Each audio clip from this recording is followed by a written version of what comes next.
Welcome to another edition of Currently in Quincy. I'm Joe Catalano, and today members of the Quincy Lions Club are stopping by for an update and also a preview of their upcoming Evening for Sight fundraiser next month.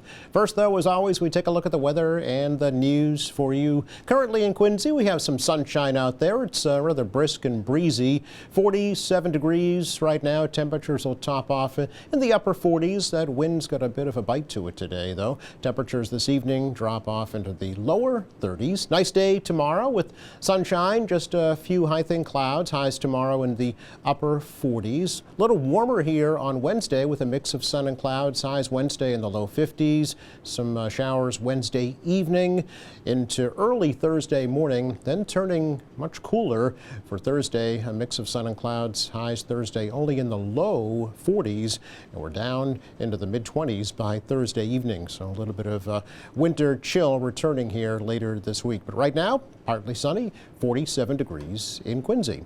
Checking out the news for you today, the Quincy City Council recently approved of a home rule petition that would provide support for a Quincy firefighter who developed Parkinson's disease soon after his retirement last year. Mayoral Representative Chris Walker told the City Council that Deputy Chief Kevin Bythrow developed the condition after responding to two major incidents in 1995 and in 2016. Studies have shown repeatedly, and we can certainly provide those to this body, that particularly pesticides, there was the Home Depot fire in the mid-90s that most of you were alive for, I think, at that time, but some may remember. In particular, the pesticides in that fire have been proven to cause Parkinson's disease. Deputy Bythrow himself would be here tonight, except he is at a legislative conference at Florian Hall, speaking on behalf of all of his firefighters in the hopes of getting the legislature and the state government to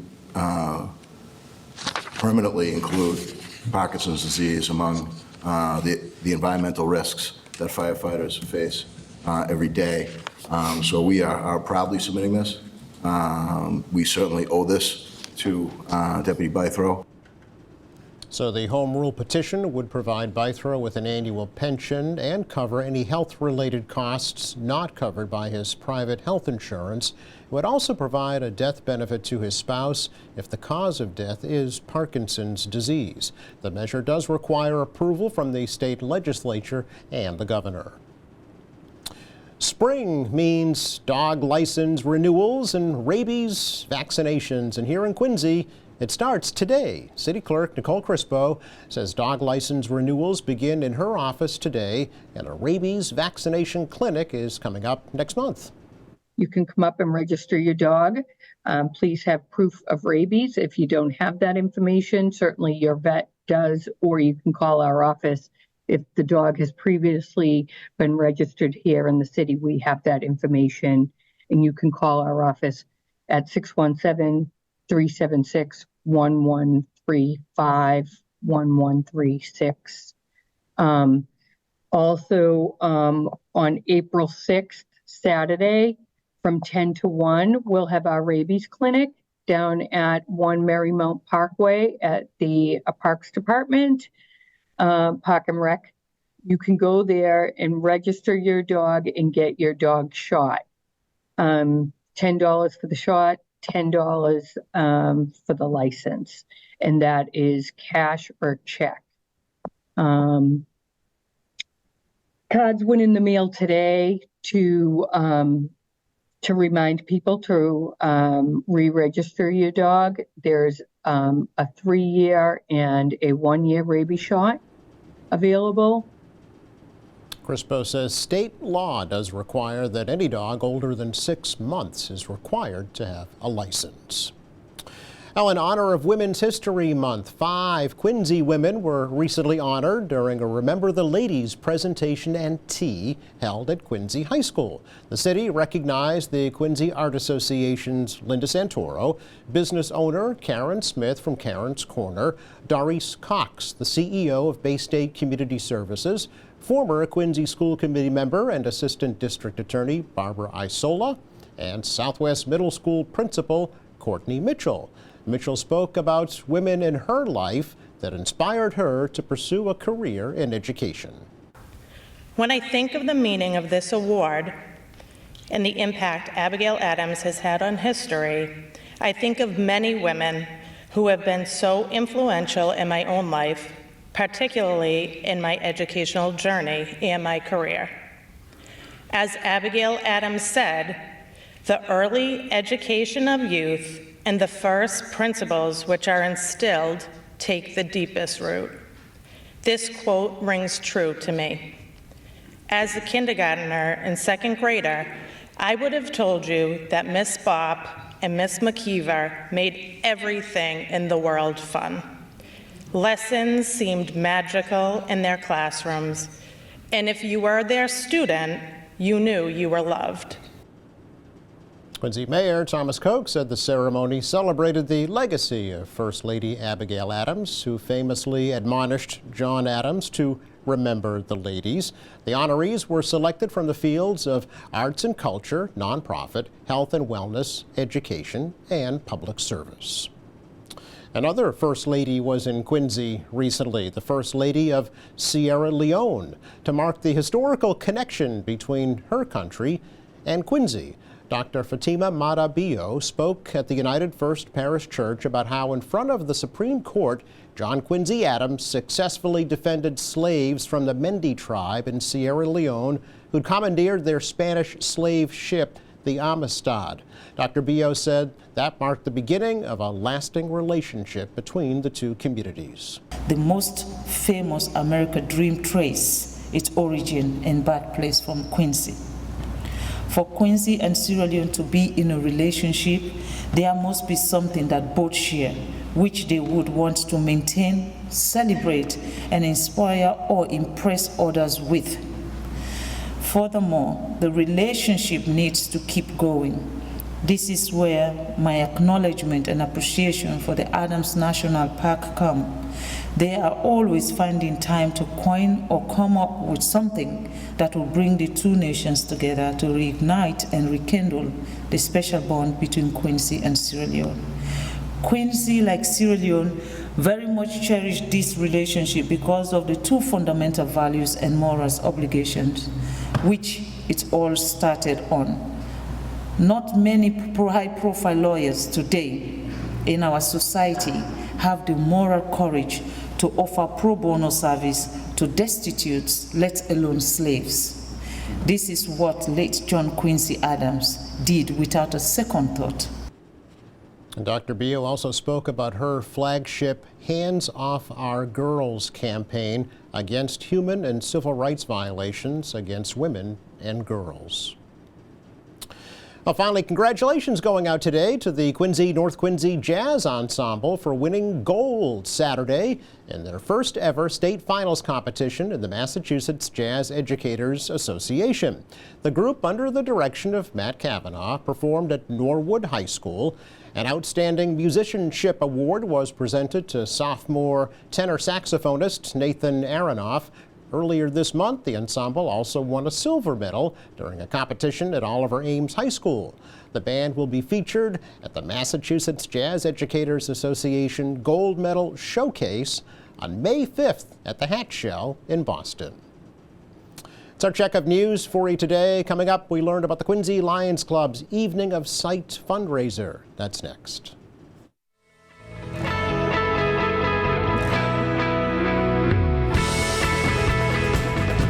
Welcome back. Quincy Lions Club getting ready for their annual Evening for Sight fundraiser. It's coming up April 4th at the Terrell Room, and treasurer Sean Glennon has stopped on by to talk to us a little bit more about the club and about the fundraiser. Good to see you, Sean, as always. Good to see you, Joe. Thanks for having me. Yeah, always a pleasure. Lions are just, young group, 80 plus years old or so, right? Right.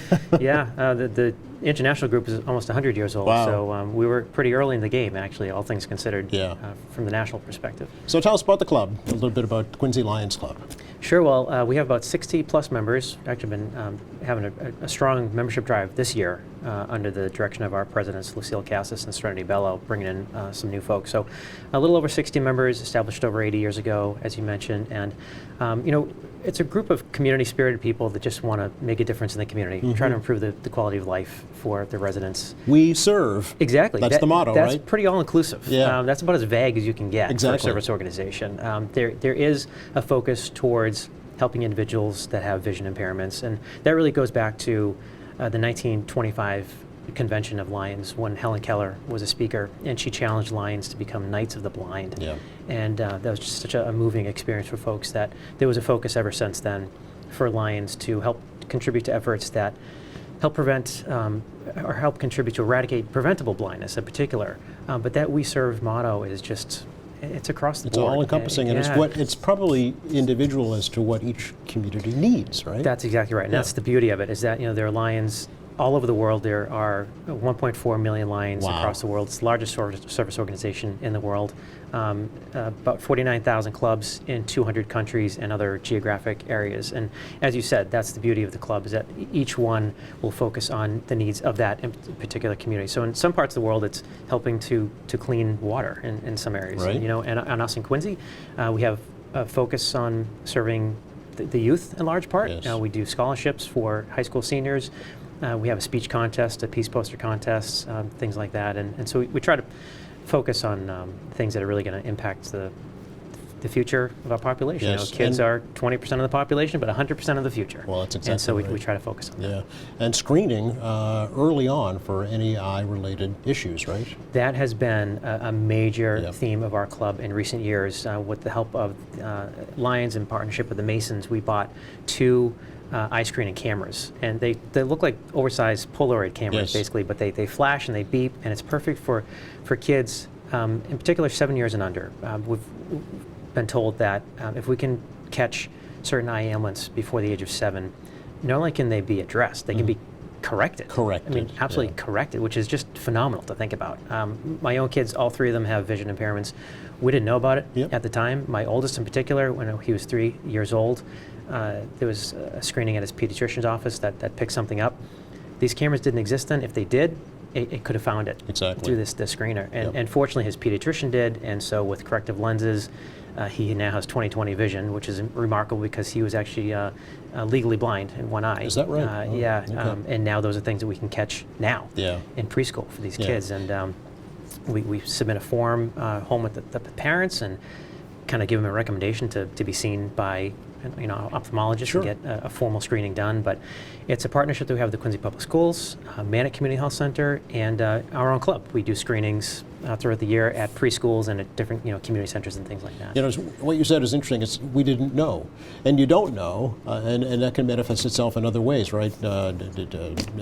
Learning disabilities, acting out in inappropriate ways behaviorally, and it all could be related to the poor kid can't see. Exactly, Yeah. and they don't even know themselves Right, because right. often It's normal the, to them. The dominant eye will overcompensate for the bad Sure. eye, and so the parents don't know, the kid doesn't know. Right. Even standing in front of the screen a little closer than normal, that's not necessarily an indicator. Right. And so the sooner the better. That's the key. And so if we can catch these kids before kindergarten, ideally, Yeah. we can potentially give them 20/20 vision, not need glasses, for the rest of their lives. It's just kind of potentially. routine now. It's not a big deal, right? It's amazing that the Yeah. brain can train itself Yeah. to fix these issues. Lions used to be known, I don't know if you still do this, collecting old eyeglasses for folks who can't afford them. Yes. You still do that? Absolutely. We have boxes throughout the city, a lot of banks. I think there's one at City Hall. And so we try to collect as many as we can. We have eye sorting days throughout the year. Oh, okay. We have a partnership, like I said, with Manic Community Health Center. Dr. Jean Hopkins is one of our partners. She's actually a member Oh. and a doctor at Manic Community Health Center. And so she will help collect and also has these missions down to Central America and South America, Right, yeah. helping folks down there that have problems. And so we'll try to recycle them and get them out to people that need them. Yes, that's great. Very good. So your biggest fundraiser probably is Evening for Sight, right? Absolutely. Yeah, without question. Yes. What's going on this year? So this, again, as you mentioned, April 4th, 6 p.m. at the Terrell Room on Quarry Street. This is an event. It will include dinner, music, dancing, dessert. We'll have a wine pull, raffles, silent auction items, things like that. One of the highlights will be an award to Dan Quirk. It's our annual community service award. We're going to be honoring Mr. Quirk this year for his contributions to the club over the years. He provided a $5,000 contribution sponsorship last year. He's providing $10,000 this year, which is the highest level of sponsorship we have, the visionary level, and so we want to recognize him for his contributions. And it's a fun night. It's a way to celebrate and have some fun and raise money for the club while we're at it. Yes. Last year raised $40,000, Super. which was by far the largest. Is that right? Yeah, the most successful event we ever had Wow. in the history of the club. Already this year we've raised $20,000, which is only $3,500 short of what we raised in sponsorships last year. So Okay. we're feeling pretty good about this year. And of course, all that goes back right to the community. 100%. 100%. Yeah. Yeah. Yeah, there's no overhead here or anything. No. It's folks just No, giving up their it's- time. It's a volunteer organization. Right. Folks just want to give back, Yeah. and so anything we collect goes right back into the community. It just means more scholarships for the kids, more screenings that we can do, potentially more service projects Mm-hmm. throughout the community. Yeah, we were honored here at QATV to be recognized by the Mass Commission for the Blind for our partnership with the Lions Club through the Talking Bulletin Board. That's right. It's one of, if not the longest running program here on QATV. Yeah, we believe so, and we're Yeah. happy to do it. We really appreciate the partnership, and it's just one more thing that we do to try and serve the community. Yeah, exactly. What other projects has Lions been involved with over the past few years? So, like I said, the screenings has been a big one. We've tried to expand that now with the school departments. We want to thank the school nurses for that. Certainly, Again, yeah. we've reached out now to Manic Community Health Center, Dr. Hopkins. That's been a tremendous asset having her, and just increasing the amount of eyeglasses we can collect. As I mentioned, the Peace Poster contest, the speech contest with the kids, that's something that might not seem like a big deal, but the Peace Poster is something that is getting these kids, that's a middle school project, Okay. get them to think about a different perspective on a subject. So the theme is an international theme. It comes from Lions Clubs International. So every school, every club that's participating in this gets the same Same thing. theme. Okay. But then it's interesting to see How they interpret that? how they interpret it, Yeah. exactly. Not only each kid, but each school. Yep. And then it goes to the club level, the regional level, and then it goes up Oh. the chain. And it's just, the kids just see things in a different way Yes. than some adults do.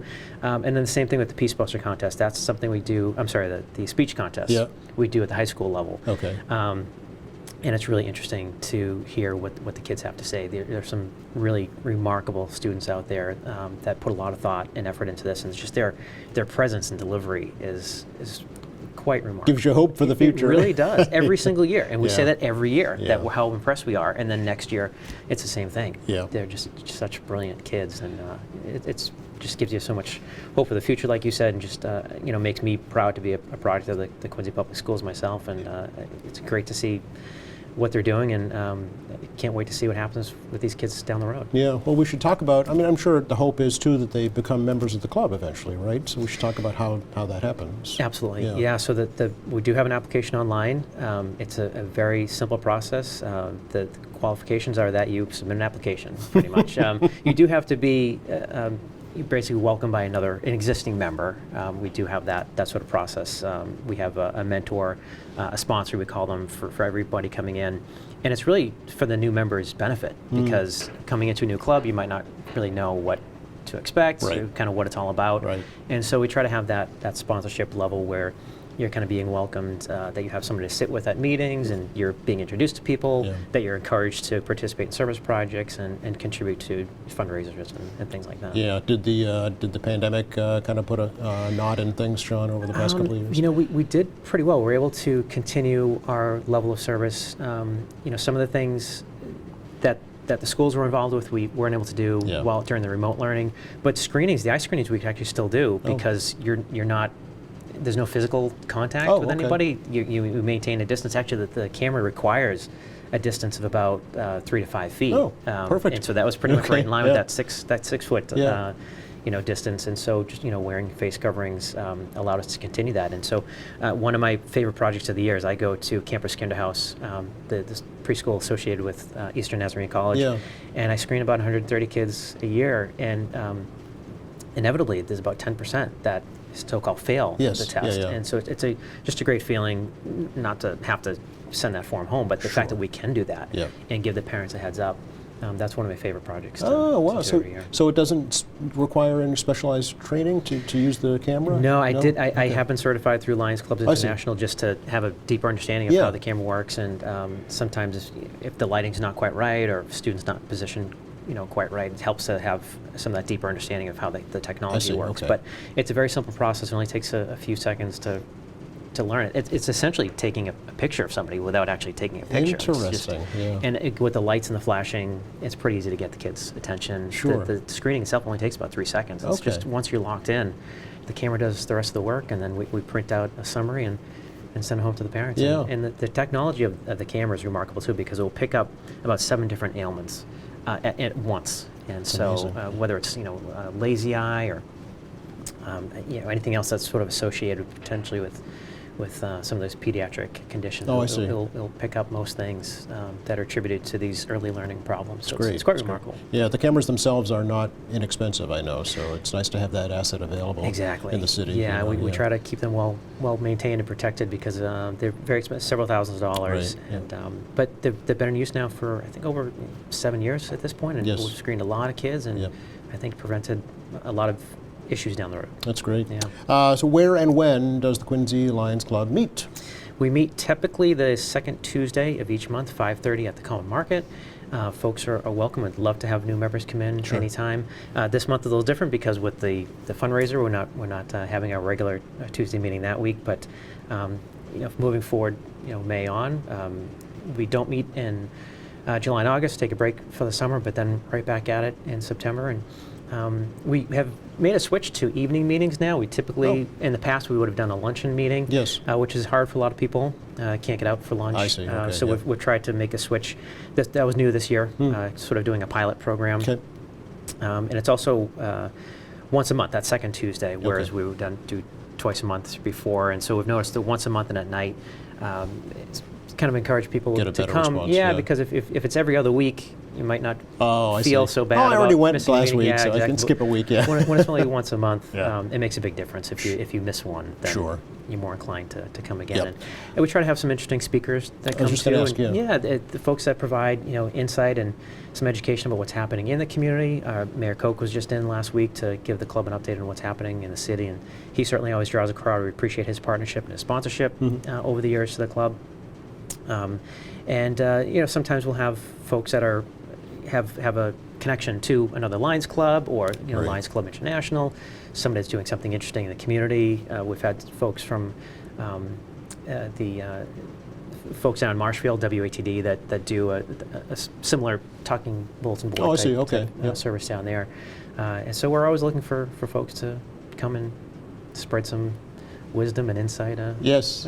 Keep things interesting. Do you have individual committees within the club working on specialized projects? We do, and that's Yeah. just, it's more of an ad hoc type of thing. I We see, do have okay. a board that's established Oh, sure, every yeah. year. Yeah. That's required by the district. But, the event committee for this particular event Yes. coming up, would have an event committee. We do have some screeners that are certified. And so just depending on what the service project is, the Peace Poster Contest, the iMobile, which is an event, it's actually iMobile is the vehicle itself. It's kind of like a renovated Winnebago, basically, that Yes. has all kinds of services inside. It's not just eye screening, but we have blood pressure and other types of health screenings that we can do. And so we'll try to do that during days where we have a parade, or I take see. the Yep. iMobile to a different parade or a different community event. Some of the events, the food truck event in Quincy, we'll have it there, and Okay. encourage people to come in for screening. So we have different folks that are certified for different types of things that we offer. Gotcha. Yeah. So let's recap again the evening for Sight. It is Thursday, April 4th, 6 p.m. at the Terrell Room. And yes, tickets still available, I'm assuming? Absolutely. Okay. Yeah, and they're available on our website, quincylionsclub.com. There's a donate button at the top. I encourage folks to look through there. If anybody wants to contact us, the general email is quincylionsclub@gmail.com. Okay. We can also encourage folks to follow us on Facebook. And sponsorships are available as well, and just encourage folks to come and help us celebrate. You want to raise at least $40,000, We right? hope so. And Absolutely. at least tie last year's. That's right. If not break it for That's sure. right. Yeah. And again, I just think it's important to reiterate 100% of the proceeds go right back into the Quincy community. 100%. Yeah. Are you going to the Lions Club International Convention in Melbourne, Australia? I would love to. I'm not sure if it's in the cards for me this year, but one of these days. Is that right? I'd love to. Actually, it was last year's International was in Boston, Yes. which was quite a production. Was it? And it was great to have it in our own backyard. It was a lot of fun with a lot of members from Quincy, and it's not every day that you have an international convention in your backyard. So Well, exactly. yeah, there must have been thousands of members absolutely. that show up. Yeah. Yes. Any openings within the club itself in terms of board positions? The board's set Okay. for this year, but membership is always welcome Okay. and encouraged. And like I said, there are really no qualifications. It's just anybody that wants to give back Yeah. to their community. Don't have to be from Quincy, right? No. In fact, folks that work in Quincy, Yep. folks that live in Quincy, if you just want to be part of the Quincy Club because Yeah. it's one of the best ones around, then But you're not biased. No, not at all. Not at all. But show up to a meeting. Yeah, it's a lot of fun. learn I've been more, in yep. the club for about 14 years now, Yep. and it's a great bunch of people that just doesn't want to give back. A lot of camaraderie, like-minded folks that just love the city and want to help its residents. Well, we hope you have a great event again this year, and thank you for coming by to share a little bit of your story and about the Lions Club story. My pleasure. Thanks for letting us spread the word. It's our pleasure. Just enough time to check the forecast for you for the rest of the day today. Not too bad, really. Sun and clouds, kind of breezy and brisk with a high right around 50 degrees. Chilly this evening, lower 30s. Nice tomorrow. Sun and clouds, not as windy, so it'll feel nice with highs near 50. Even a little warmer on Wednesday. Some evening showers roll through Wednesday nights and cooler here starting on Thursday. Still some sunshine, highs only in the low 40s though on Thursday. Thanks again to Sean Glennon for joining us from the Quincy Lions Club. Thank you to our crew, and thank you for watching. Friday here on the program, we are going to get a pretty major update on the nursing program at Quincy College, so hope you can join us for that. Meantime, check our website. It's qatv.org. All our latest programs are there. There's news and information, video on demand, live streaming, and a whole lot more. For all of us here at QATV, I'm Joe Catalano. Have a great week. Good job. Thank you.